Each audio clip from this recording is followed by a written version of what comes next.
This video is a general installation guide and applies to all L-TWOO shifters with mechanical shifting and hydraulic disc braking functionality.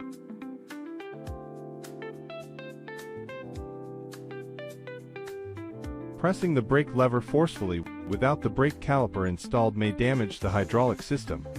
Excessive folding or bending of the shift cable may cause irreversible damage.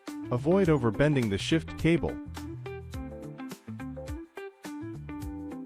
Before installation, press the inner shift lever until it can no longer be pressed, ensuring it is set to the highest sprocket. Install the shift cable housing. Flip the cover of the shifter. Determine the position of the clamping ring screw. Insert a 5 mm hex tool from the side, and turn the clamp bolt counterclockwise moderately until the clamp can easily fit onto the handlebar.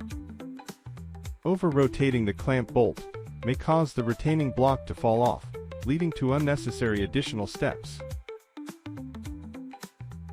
If the retaining block accidentally falls off, rotate the clamp bolt clockwise to reattach it before proceeding with the installation. When installing the shifter, adjust the tightness of the clamp to secure it to the handlebar while allowing it to move slightly. Thread the shift cable through. Install the left shifter's shift cable into the front derailleur cable housing. Right shift cable into the rear derailleur cable housing.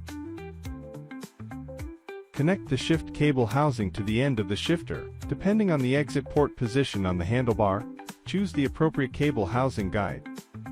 Some L-TWOO road bike front derailleurs have micro adjustment screws.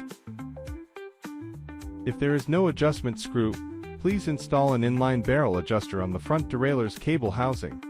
Adjust the shifters to a comfortable position. Set the angle so that the left and right shifters are parallel to the ground and aligned at the same angle. Tighten the clamp bolt clockwise to secure the lever position. Flip the cover back. Thank you for watching this video.